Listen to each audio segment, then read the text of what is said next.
Mardi 6 novembre, bonjour à toutes et à tous et bienvenue pour cette nouvelle édition régionale. L'actualité est près de chez vous en images en 8 minutes avec, comme toujours, vos prévisions météo. C'est de nouveau un temps clair et ensoleillé qui est prévu en ce mardi avec des températures assez exceptionnelles. Presque record aujourd'hui sous le soleil, on aura 16 degrés à Dunkerque, 17 à Calais et à Saint-Omer, jusqu'à 19 degrés de prévu cet après-midi à Lille. La météo ensoleillée mais complète et les prévisions bien sûr après ce journal. À la une tout d'abord pour démarrer cette édition régionale, quelques images du salon Aménago tout au long de la semaine à l'île Grand Palais. C'est la 14e édition de ce rendez-vous annuel de l'habitat avec des dizaines d'exposants et les toutes dernières tendances en matière d'aménagement intérieur et extérieur.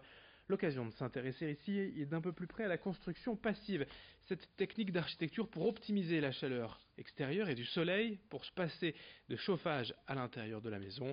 Les Hauts-de-France sont d'ailleurs la première région de France en termes de construction passive avec en 10 ans déjà plus de 100 000 mètres carrés bâtis. Sur les stands on peut donc avoir des conseils d'experts mais aussi des témoignages de propriétaires de maisons passives pour répondre à l'une des questions et l'un des a priori principaux des intéressés. Le prix, cela coûte-t-il plus cher? Élément de réponse au micro de Vincent Vieillard. Quand on veut construire passif, il faut rencontrer un concepteur de maisons passives.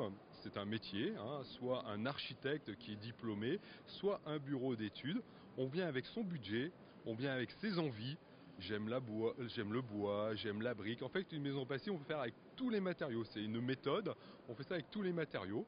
Et puis, ce concepteur de maison passive va créer votre projet et vous aurez votre nombre de mètres carrés. Et suivant les choix que vous avez faits, on évalue le surcoût entre 0 et 9% par rapport à une maison RT 2012. Par contre, si vous venez déjà avec les plans, avec un projet RT 2012, de transformer en passif, le surcoût est entre 9 et 14%. Dans cette édition également, une bonne nouvelle pour l'économie de la région, la reprise économique dans les Hauts-de-France. Plusieurs territoires la ressentent clairement depuis plusieurs mois. Illustration dans l'Audomarois et le Pays de l'Imbre notamment, où les indicateurs sont au beau fixe, les entreprises ont le moral. Plutôt bien situé géographiquement entre la métropole lilloise et la côte d'Opale, à proximité des frontières anglaises et belges, le territoire profite aussi d'un bassin d'emploi particulier avec une main-d'œuvre qui a la culture industrielle selon ses élus. Depuis quelques mois, les investissements repartent à la hausse. L'avenir semble porteur pour les entreprises, même s'il y a un bémol, la conversion des emplois en CDI se fait petit à petit. Explication au micro de Corentin Escaillé. Le Pays de l'Imbre bénéficie d'un tissu industriel qui est déjà très prégnant, qui réinvestit dans son outil industriel. Donc déjà ça en soi c'est quand même un indicateur important. On a à la fois une usine qui travaille dans le domaine de la papeterie et une autre dans le domaine de la cimenterie. Et ces deux industries réinvestissent sur le territoire, donc c'est plutôt un très bon signal. Parce que là on est encore, il y a une certaine inertie évidemment entre le moment où l'investissement se fait sur le territoire et le moment où ça a des répercussions sur l'emploi. Je pense qu'on est dans l'entre-deux encore. Vous voyez, au niveau de l'emploi intérimaire, il y a une vraie demande, mais qui n'est pas encore passée de mon point de vue à l'emploi de type CDI.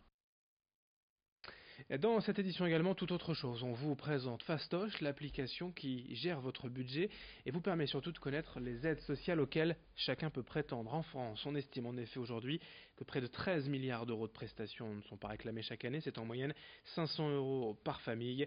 Alors pour profiter pleinement de l'application et des services, il faut quand même communiquer ses coordonnées bancaires.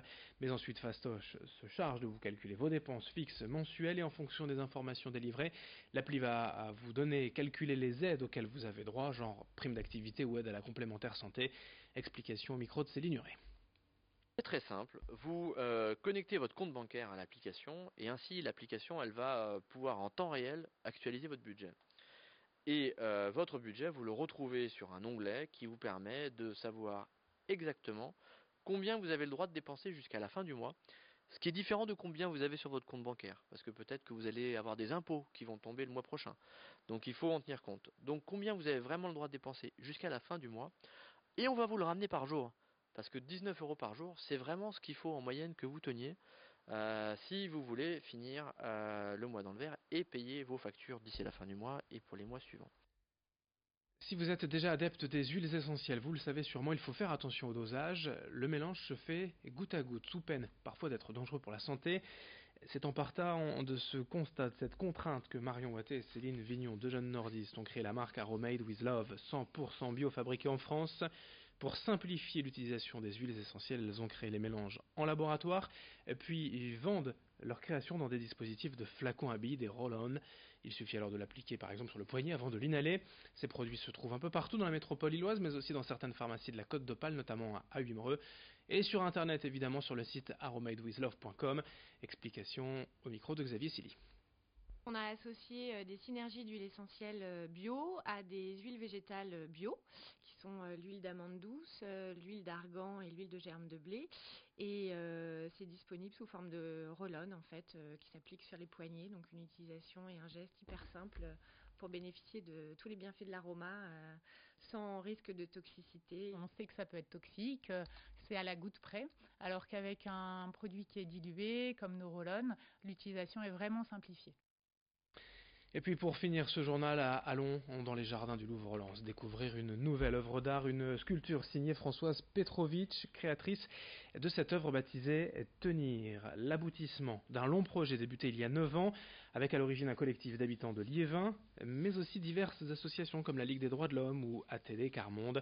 Cette œuvre d'art rend hommage aux plus démunis et incarne le combat contre la misère. Cette sculpture en bronze représente une jeune femme fragile serrant dans ses bras une figure plus petite. Explication complémentaire au micro de Lucille Berthe Constant. Je voulais qu'il y ait le sens de tenir, c'est-à-dire tenir la tête hors de l'eau, soutenir aussi, c'est-à-dire être en action. C'était aussi c'est un verbe d'action, donc il y avait cette idée de resserrer, de sortir de la misère, quoi, le refus de la misère. J'ai choisi le bronze parce que c'est une matière pérenne, il y avait l'idée de quelque chose de noble, donc je trouvais que c'était une cause noble, donc c'était bien qu'il y ait un matériau noble. C'était important qu'il soit pérenne, et puis il y avait la patine noire de la sculpture, donc il y a aussi ce lien à la mine, comme on est ici, je trouve que c'était juste d'avoir ce noir.